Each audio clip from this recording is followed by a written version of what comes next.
Bimeze bite inshuti yanjye? Meze neza nta kibazo. Warimo kugana hehe? Ndimo njya hano hepfo mu mujyi wa Nyagatare. Okay, warimo kujya mu mujyi wa Nyagatare. Witwa nde? Amazina yawe witwa nde? Nitwa Benadi niryo zina ryanjye. Amazina yawe witwa Benadi? Okay, good.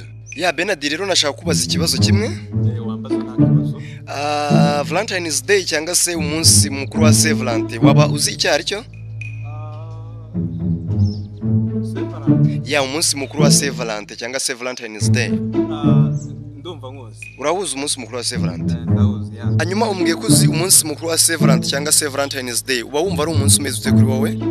Saint Valentin numva ari umunsi mukuru ukuriye bonani. You don't know why. Impamvu Saint Valentin ari umunsi ukuriye bonani nuko umunsi wa bonani ari umunsi wa mbere utangira umwaka. None Saint Valentin ni umunsi uba mu kwa kabiri, bivuga ngo tuba turi kwizihiza ko umwaka tuwugeze hagati. I don't want peace. I want problems always. Oh la la, utubwiye ko ari umunsi mukuru ngo tuba twizihiza ko umwaka twawugezemo hagati. So hanyuma se kuri uwo munsi ukora iki wowe?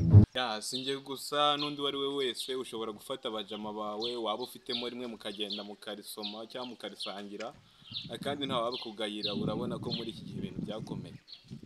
Don't run! Murife, don't run! Hey! Murife, don't run!